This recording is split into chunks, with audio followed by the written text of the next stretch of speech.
Thank you very much. I think we had a very interesting first session. So before I get there, let me welcome all my fellow panelists. And I was just joking right now that we have in all about 120 years of experience sitting right here on the stage. So please make the best of it.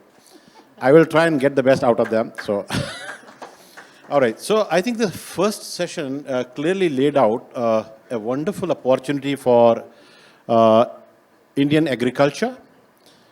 Along with that, as a cue for the Indian crop protection industry, I think there's a tremendous opportunity that has come up.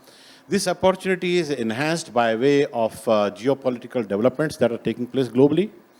I think we now have seen that these geopolitical realities will become sharper, more closer home, and they throw a lot of challenges to India, to Indian agriculture and agrochemical industry, but simultaneously they throw a lot more opportunities.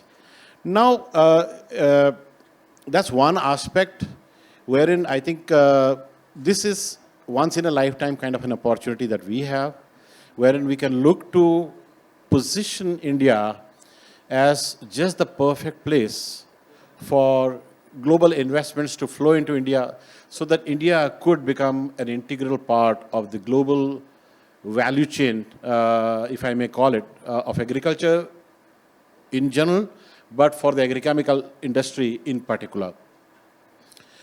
We have interesting features. I think we have all working for us. We have tremendous scientific pool in the country. We are a country which is moving from a trading mindset into an innovation mindset. The Prime Minister is leading it by himself by saying Jai Vigyan and Jai Anusandhan, which is very critical. That means he wants to drive the country, the growth of the country, making India a Vikasit Bharat, but in a manner which is value-based, which means he wants India to be recognized as a value-based, responsible partner to the growth of the world. Now, these are important words that happen. This is on one side. On the other hand side, I think we are faced with challenges which range from what we have seen, the climate changes that have taken place. They are throwing up new challenges. We just heard about it in the previous session. Both abiotic and biotic stresses, their build-up is posing new challenges to agriculture. And the third aspect, which we also heard in the previous session, was that India is operating at just about 50% of the can achieve productivity. I'm not talking about production, potential of the Indian agriculture, but can achieve. We just heard from P.K. Singh Saab also. He also acknowledged that there is a good chance for us to double our productivity. Now, all of this kind of positions us at a great place. With this, another backgrounder is that we have something like more than 2 lakh crores worth of crops getting eaten by the pests, destroyed by the pests every year.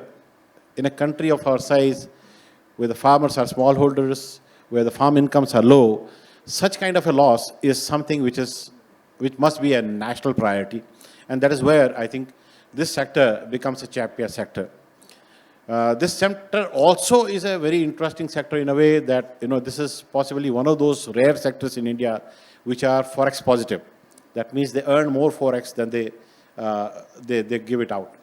And the scope for India to be a major export churner, forex churner, is also great. I mean, we already saw rupee sliding down to a level which it has day before. So that should worry us, right? Because we have to look at how do we balance rupee against dollar globally. So we need to consider that. So looking at all these aspects, I think this session becomes very, very pertinent in making sure that we are addressing all the opportunities and we are looking at all the challenges, potential challenges that are faced with this. And that's where this wonderful panel is going to be addressing some of the issues around registration.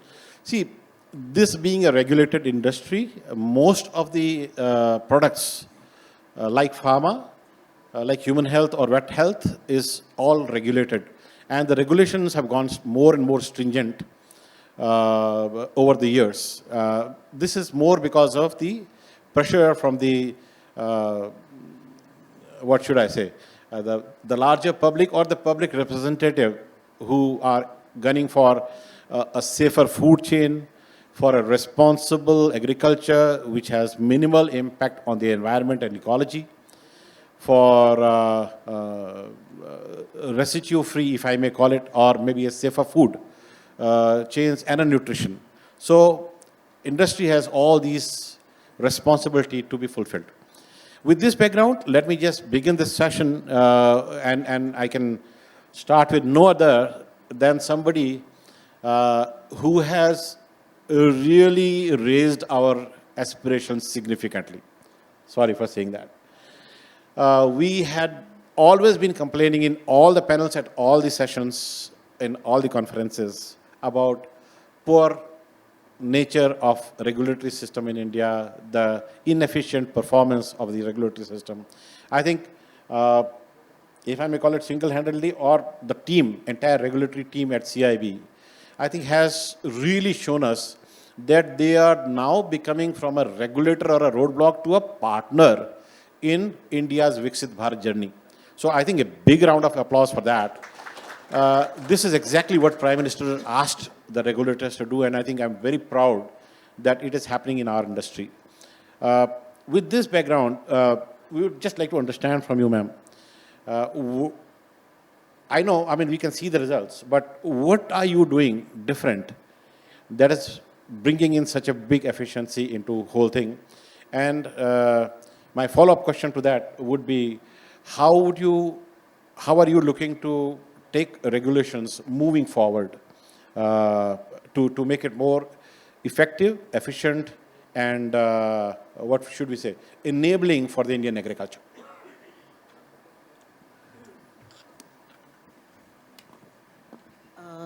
Thank you, Kapoor for such a wonderful, introduction.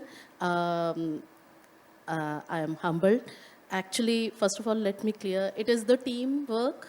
So I must say that it is the whole secretariat team and the registration committee team who is trying to work out how to streamline or how to face the challenges, how to resolve the issues that industry had been facing, and with the sole purpose that for which even industry is working to fulfill the requirements and ambitions of the farmer. So ultimate goal is to serve the farmer, whether it is coming through regulator or through industry, by introducing some new molecules or trying to bring some new technologies in the country. Definitely, it is the ultimate goal is farmer. So it is definitely participation from both the sides, from industry as well as from government, how to take it forward smoothly. In this,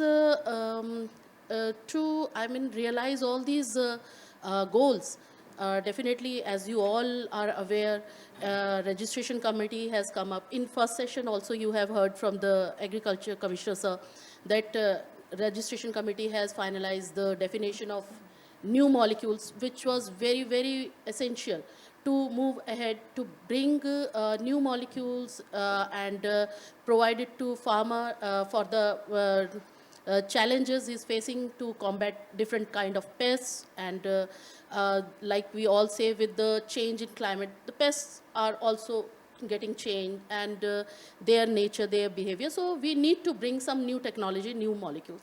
So for that, new molecule definition has been finalized. Then priority line has been given in the crop portal. You know that nowadays application has to be applied online. So a priority has been created for such new molecules, or even for those molecules, if the government feels or nation feels there is exigency for some new molecule to be introduced and to be brought in a very short span. And the team is working hard towards that goal. And then for to address different MRL problems, I think we all are working towards that. Crop grouping report has been deliberated, adopted by registration committee. Definitely to address the off-label detection of pesticides in some minor crops, which is not found which is not found viable by the industry also to work upon or to bring new molecule for such. If we work on some label expansions or extension of already available pesticides with some by bridging some data gaps, so we can definitely move ahead and regularize that part also, so that if farmer is feeling comfortable and finding good results by using the pesticides which are already there but not yet approved by the registration committee, so let's work on this, and which is a major goal. For that, I would definitely like to invite industry to come forward, adopt some molecules, and we have some data, government has some data on residue persistence. So some gap data generation, if industry can come forward, do that, then definitely it will be a win-win situation for farmers, industry, as well as regulators to have a solution for off-label pesticide which are detected frequently. So that is there. And then we are trying to rationalize the guidelines. Guidelines are always dynamic in nature. With the advent of new science and new technology, definitely these guidelines should be adaptive in nature. So registration committee is working towards that also. I think that's all from my side as of now. Thank you. Thank you very much. I think it's so critical that if we need to raise productivity levels, there has to be introduction of newer technologies, and newer technologies, the gateway to newer technology comes from you. And with your positive approach to the industry, and also to bridge, yeah, this is one big gap that we have, is that on all the minor crops, if I may call it, I think we have not been able to extend the benefit of MRLs, and they get into soup, rather the Indian agriculture gets into the soup when you export products where the MRLs themselves are not set. So I think that's one big issue. On the MRL issue, we are all struggling, right? So are we doing something on the MRL issue, and do you think we will have some solution of the existing challenge?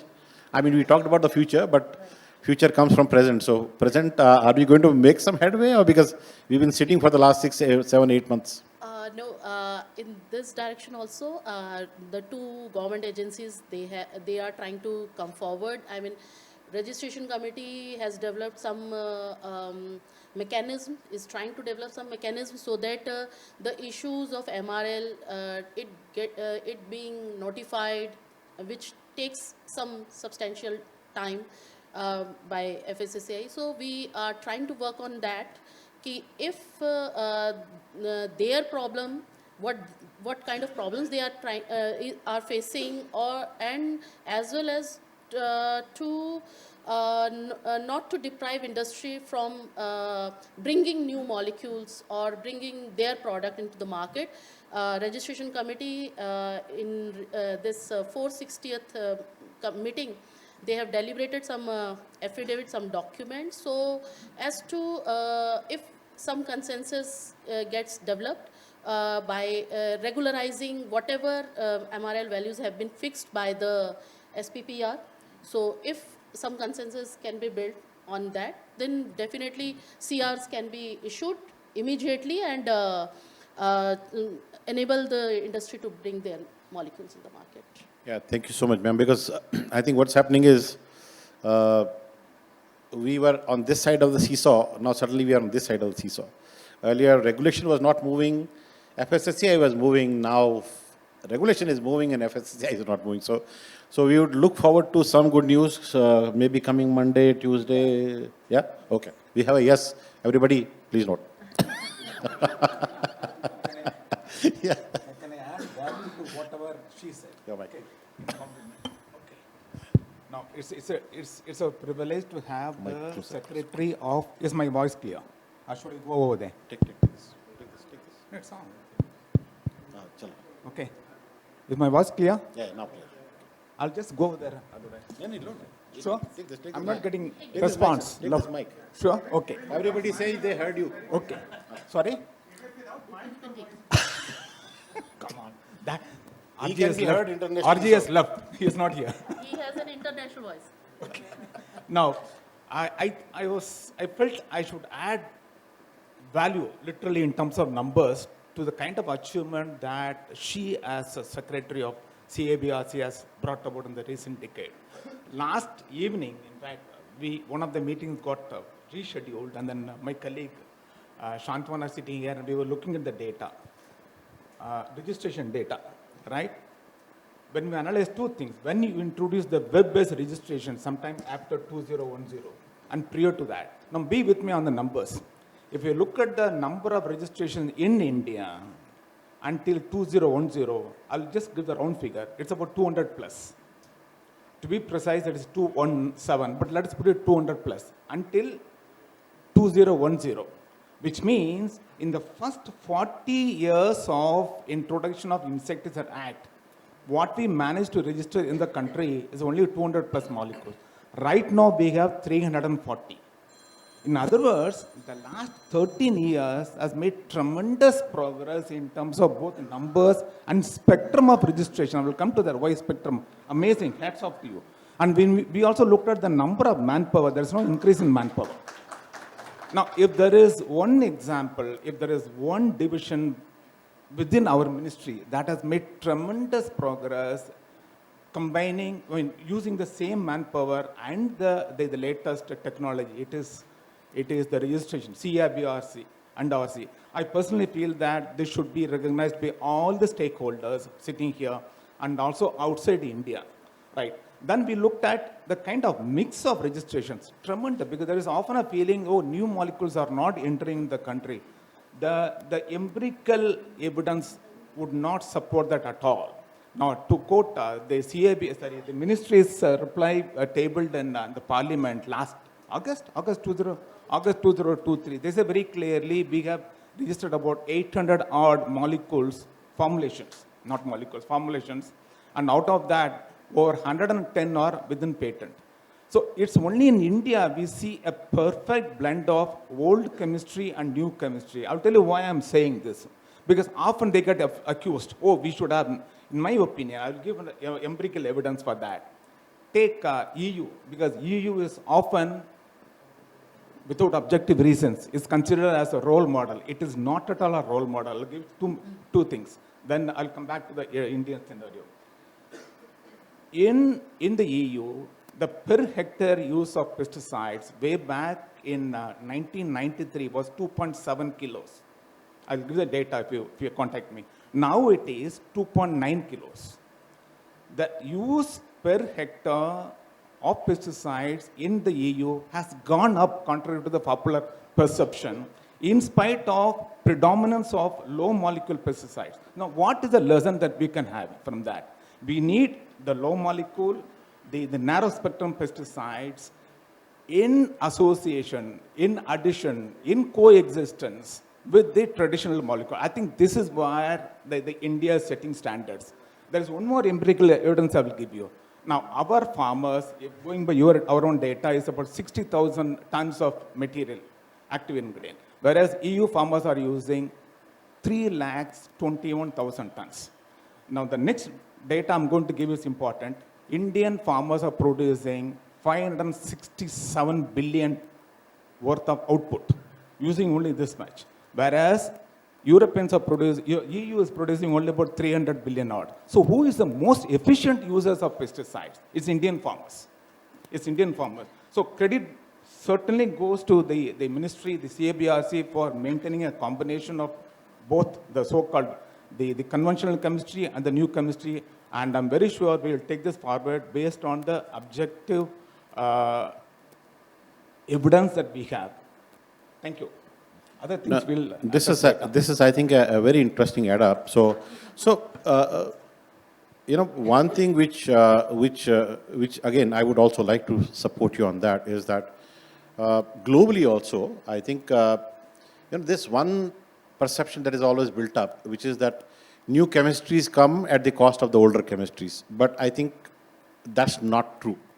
New chemistries come and they come and add on top of the older chemistries. Both the chemistries run together. And that's where I think a lot of challenge for the industry as well as for the governments is on regulation. So let me just, enough of praise. Now we will have hard questions coming your way next round. So let's look at what's happening. So when you talk about bringing newer technologies, there are obviously questions about, when the innovators innovate, they look to kind of protect their innovation. And because as we heard in the previous session, it takes roughly about $300 million and about 11 to 12 years of hard work to get one molecule to the market. So when the innovator invests heavily, the innovator is always looking forward to, okay, how can I make the best of it? Number two, having spent so much and going by some of the analysis that you, Ganesan, keep doing from time to time, the future pipeline does not have a huge amount of new chemistries, breakthrough chemistries coming through. Of course, I will not talk about my company because my company, we are full of new technologies and new innovations. We just launched 3 of them this year. Expect 3 more next year. Depends on the big boss. But we will keep bringing in, and then the pipeline is full. But overall, as an industry, I think we don't have a great strength. That is where protecting those molecules from disintegration by what we call as not properly stewarded introduction and commercialization is equally important. So that point is also to be underlined that, everywhere when you look up newer technologies, we should protect those newer technologies for a longer term by way of a great stewardship rather than blind commercialization, which does not really, as we all know, which does not really give a lot of weight to the stewardship. With that, having said, newer technologies have a couple of, as we have been talking over the years, there are 2 ways in which the innovators protect themselves. One is patent. So patent, as we all know, is basically protecting that molecule, the discovery of that molecule, for a set period of time, let's say 20 odd years or whatever.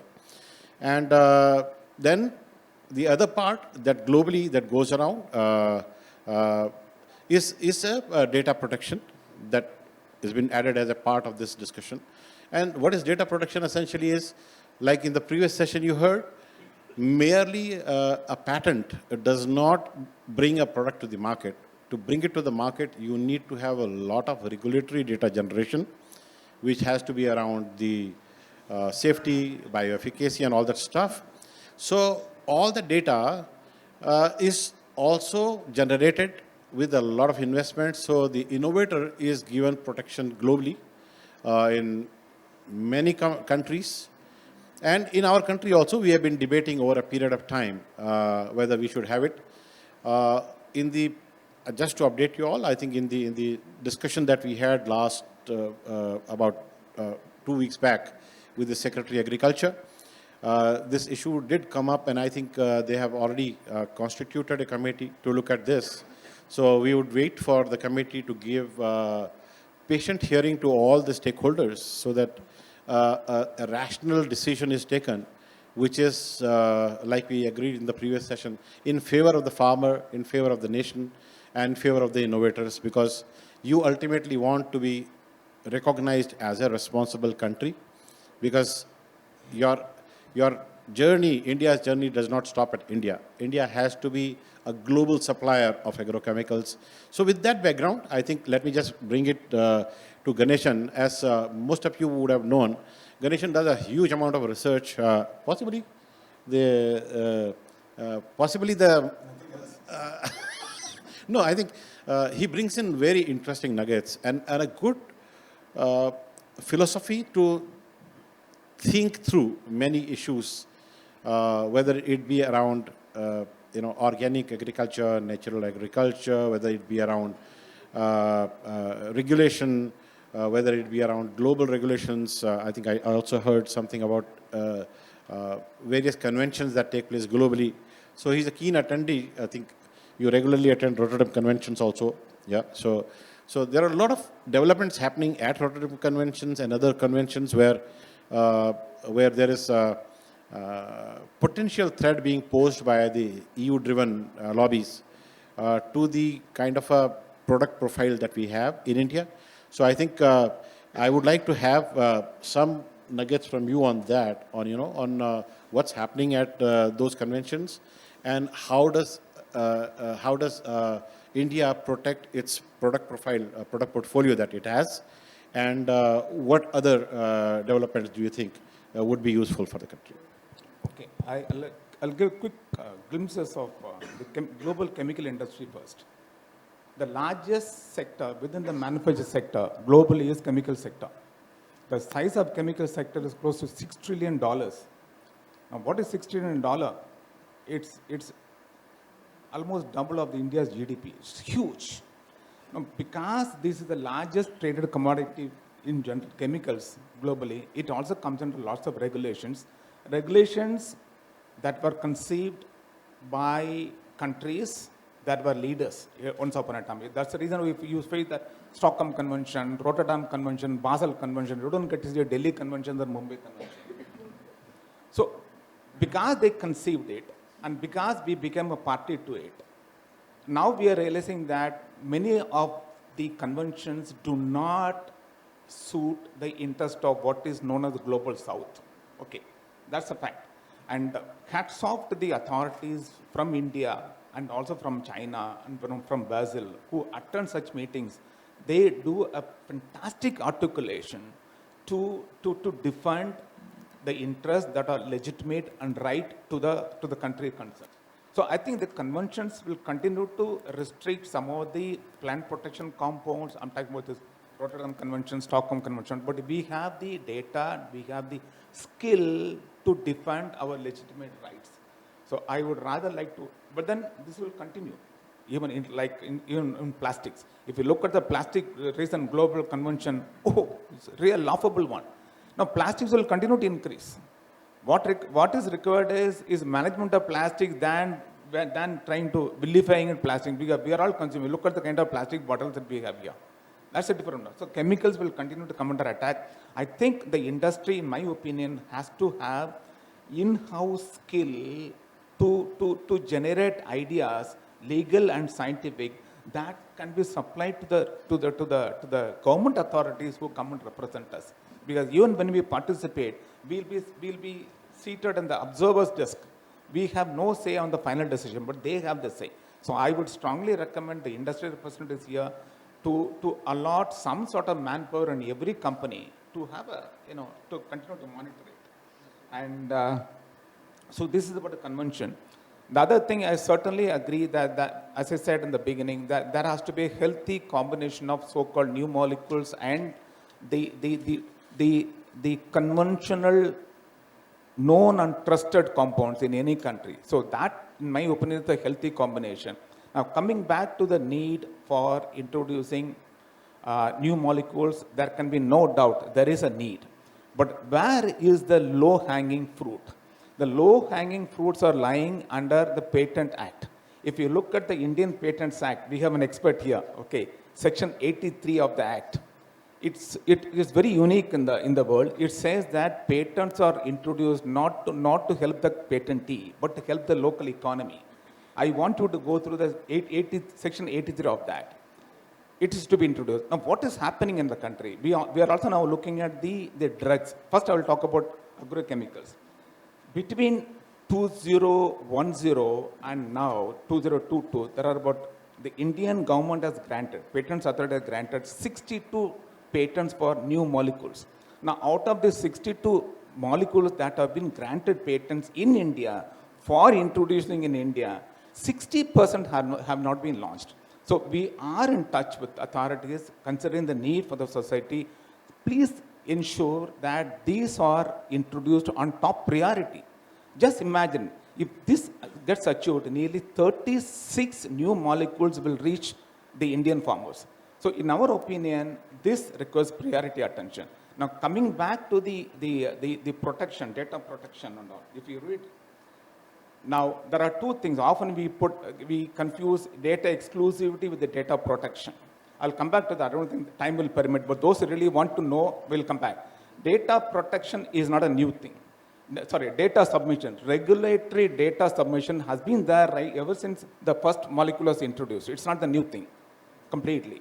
So it does require money, but if you really dissect the data, Indian governments do accept data submitted by the inventor in other markets. That forms a substantial part. So when you are launching, when you are using the same data in about 130 countries, you can see the equitable one.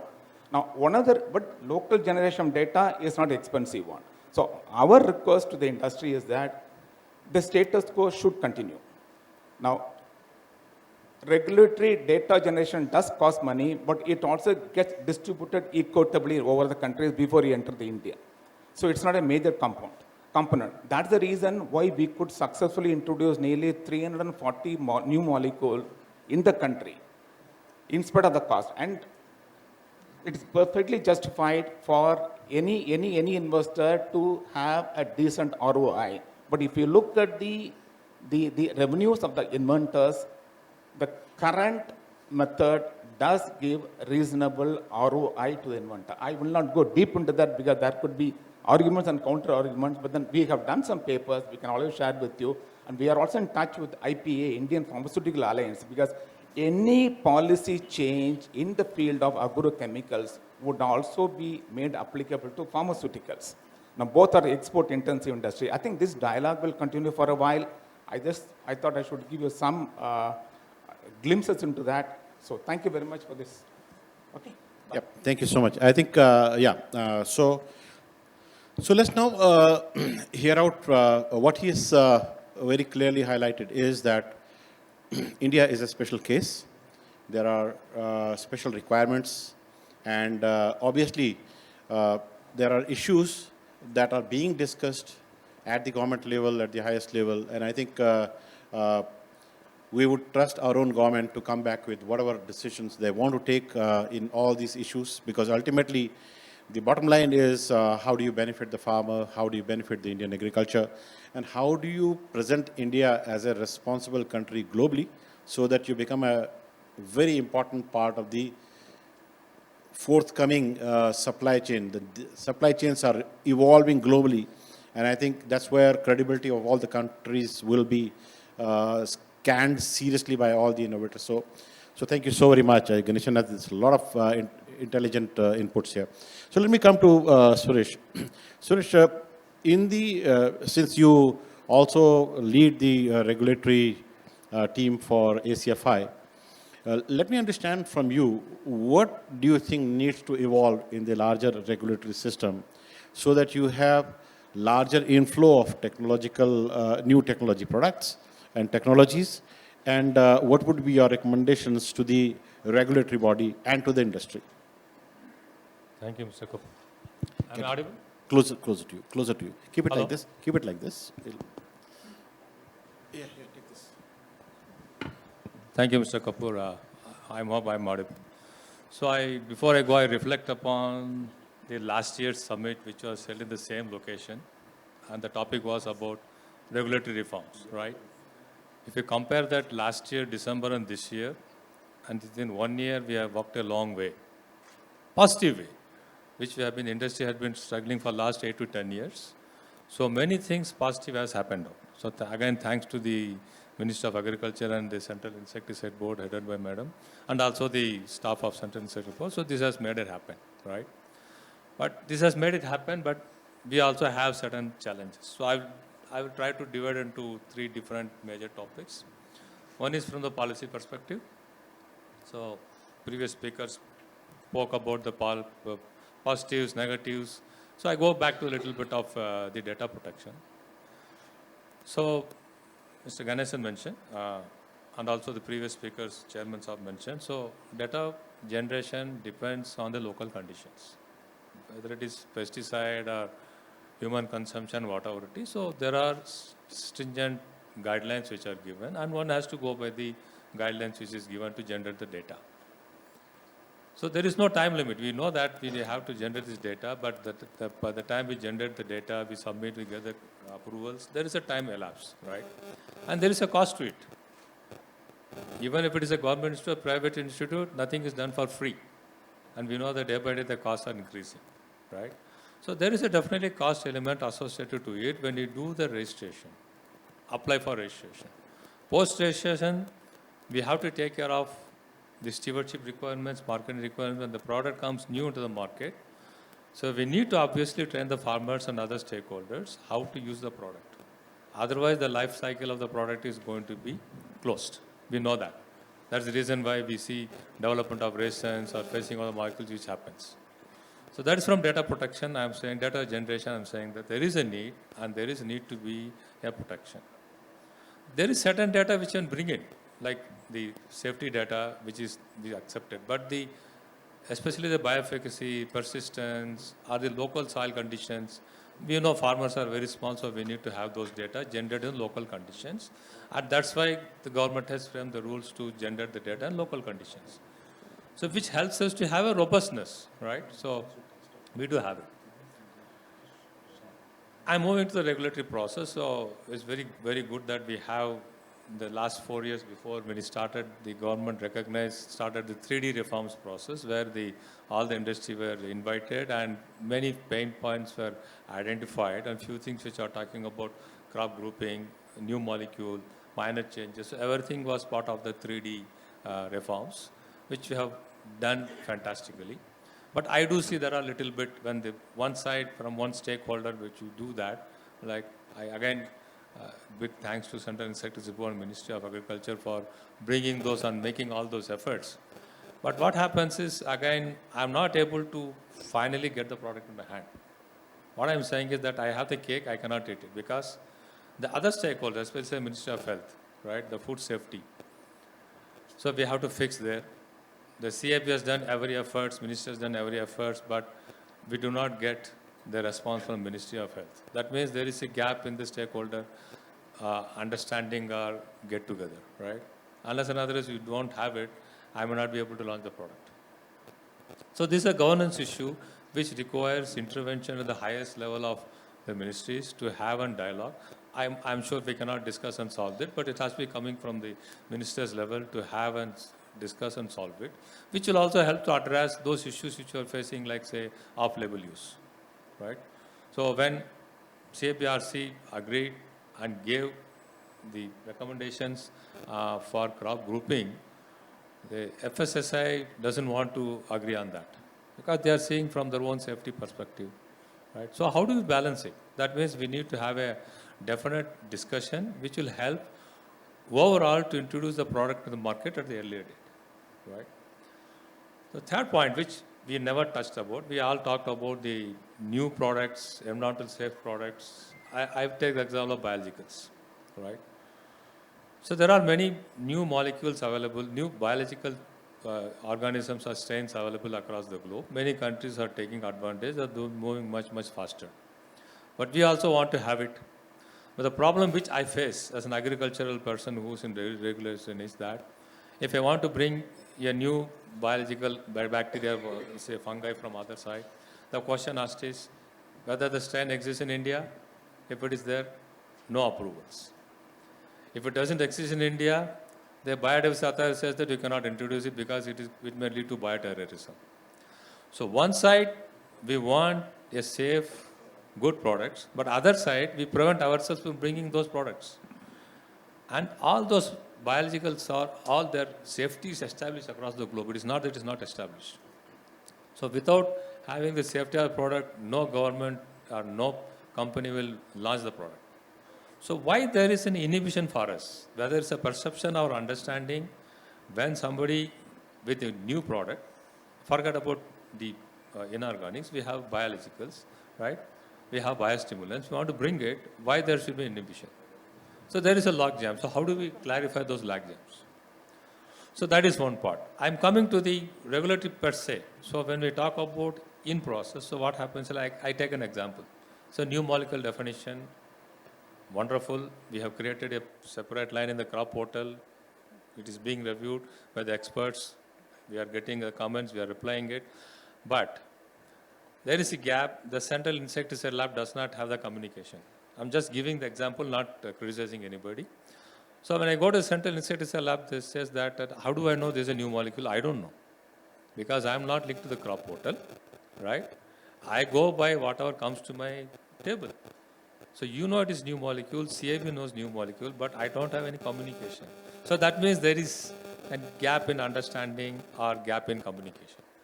So if we address all these 3-4 areas, I'm saying from policy perspective, from administrative perspective, from technical perspective, we will be able to have the quicker turnaround of the products and with less problem, right?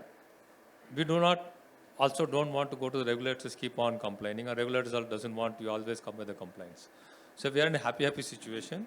And I would also like to state that in the last 3 to 4 months, the major industry associations, we have been working together, which was also appraised by the secretary and the other officials themselves in the ministry, that whatever those major issues which is hampering development of Indian farmers, right?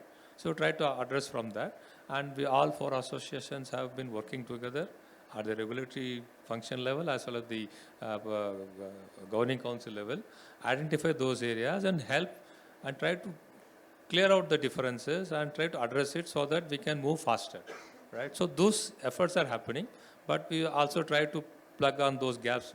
This may look minor, but in the end, it definitely delays the process of availability of product to the farmers. So that's my submission. Thank you. Thank you so much. I think he's very clearly pointed out that, there are, what we say in the electricity, when we do, there are कुछ कचरा जमा हो गया electricity के end point पे, उसको भी remove करना जरूरी है if you want a flow, a proper flow of current across the system.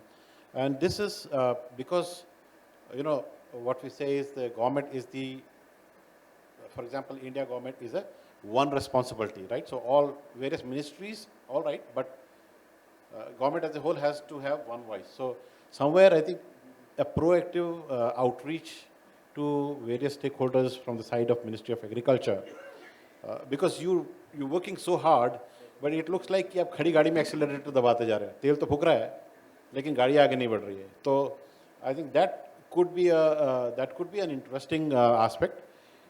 I wouldn't want. Just a small information which Mr. Suresh has just raised regarding communication gap within the divisions. For that, we have already sorted out that problem, and the priority line, rest of the things, the application, everything is visible to CIL. Now that priority line has also been made visible to CIL. So it is. With her around, thank you. We are very assured that we're going to have things. A very interesting point he raised, and I think this is quite in line with what the current thought process of the government is when we talk about natural farming, organic farming, safe food farming. I think biologicals play a major role, and what we see in the larger biological space here is that new product introduction in the biologicals, new technology, because globally this space is zooming. This place is growing at what? Almost like a 20% plus rate. But in India, I think we are continuing to play with the same set of products and not moving forward. So do you have a policy, and also are you looking at a regulatory framework that enables introduction of newer formulations from abroad? Initially, obviously, they will have to be imported, but if they need to be manufactured in India, that's going to take some time. But any policy or strategic thought process that you have at the government level and at the regulatory level? And what would you want industry to support you with? Right. From the biological perspective, I think we are talking both about microbial as well microbial. as plant. Essentially microbial. Plants, no problem. Right. No, from plant side also, I would like to inform that so many firms are coming forward and they are trying to bring some plant extract and getting them included in the schedule to the act, so that which is the first step towards registration. So they are trying to get it incorporated in the schedule, and board has been deliberating it in its past meetings also, and recent meeting also it was deliberated, and secretariat is working on that, so as to without hampering the other sectors which get affected by these plant-based extracts or oleoresins, how to bring a solution for that. And regarding microbes, there had been some discussions in the past, committees with the recommendations that yes, we in India itself we have a great ecosystem, and we have many microbes which work nicely in our own ecosystem, and to develop biopesticides, extracting these microbes from the ecosystem itself. Like recently, a registration committee has given ad hoc approval to the 3 biopesticides which have been developed by extracting from the ecosystem where tea is grown. So this is the first time when PPP of the tea growers have biopesticides in their list. Then in the past also there had been committees who were cautious about the import of biopesticide into the country, despite having rich microbial flora here. But definitely with the new request, definitely RC is open to deliberate. Let's see if we receive any request in this direction. Let the brainstorming be done by the experts in this sector, and definitely we would like to call stakeholders also to discuss it in open house with the experts from ICAR and the concerned, I must say, experts, to have a brainstorming on this. Thank you. Thank you, Thank ma'am. you so very Raju, much. just Just one thing. I will reply to this. So, thank you, madam, for encouraging words. So, what I was trying to say was there is a lag jam, man. We do not face anything from, say, agriculture. But there is a biodiversity board, right, which comes under Ministry of Environment. They say if you are a multinational company, by the time we get an approval from National Bio, it takes 3 years. So, the 3 years, anybody loses interest, right? We know that we need to encourage biologicals, microbials, have a natural farming and all. And there is a solution available, but there is a logjam there. And if I say, okay, I want to use from outside, you know, they don't want to use it. We have local ones, but especially for companies, multinationals, or even Indian companies, I have to go to the biodiversity board, I have to get permission. In fact, I have to give each and every detail, how much I am manufacturing, how much is selling, where to selling. So all these details, Ministry of Environment is a bigger blockade, right? So I'm saying is we need to have a joint interministerial discussion and come out with a solution. I'm pretty sure that in this hall we cannot address it. Right. I agree with you that, and registration committee is open to that discussions may take place. And let me apprise that during the past 6 months, registration committee has registered 9 new strains, and including 3 93B under 93B category. So from some ICR institute. So we are encouraging in universities also, institutes also, as well as definitely after getting your inputs from industry, what kind of microbes are required to be brought and how successful they can be in Indian environment. Definitely there should be some brainstorming, and RC is open to that. Thank you. I think what really is coming out is that we need to possibly have a focus group discussion, wherein we bring in the stakeholders, including stakeholders from the biodiversity board, because there's a lot of confusion out there, because if you are you need to have a prior consent even for bio screening, even for R&D, data sharing, everywhere. I think you need a prior consent from them, and that kind of complicates more positions. But I think under your leadership, we would expect, we would send you a formal request from the industry side, all associations together, and we would like to have a discussion on it. I think we are now running short with this session, so, but there is one development which is happening, organic agriculture, that also is, and we just heard of the case, rice exporters case, wherein all the Farji organic certified rice was exported out of Sikkim. All of it has been caught. The regulatory body as well as the institution has been named. It's put India in a very bad light globally. But then I think that's one more area which is emerging, which could possibly impact agriculture. You have any say on this one, organic agriculture? Those of you, yeah, okay. Now, morning, in fact, the chairman said that about the perception. I think that is one thing that our industry has to learn to live with. Today, all over the world, globally, even today, only about 2.5% of the area is under organic agriculture. But the mind space that it occupies is huge. And perception battle again. We have a long way to go. But if you ask me whether both are growing, both will grow, answer is yes. It's like allopathy is growing, Ayurveda is growing, homeopathy is growing. We are in the consumption world, but we'll come to that later. Now, coming back to the kind of report that we get to see in organic agriculture, it all began with cotton a year ago, where EU blacklisted our cotton, followed by European Union. Now it is rice. I think I will not comment on the efficiency of one particular department that is looking into it. But if you ask me, things are bad, things are terribly bad. We submitted a paper analyzing their own data that shows that the average yield of Sikkim under 100% organic wood is 330 grams per hectare per year. It's not 1 year. There's no typo. We have submitted a paper. Then there was a question, is it confined only to Sikkim? Then we again produced a paper, even other states' data as bad. So there is something institutionally wrong in the way that organic agriculture is being administered in the country. We are in touch with the concerned department for improvement. But it is here to stay. Only thing, it has got to be sort of modified to improve the integrity of organic agriculture. That much only I can share now. I'm sitting in the board on the dice.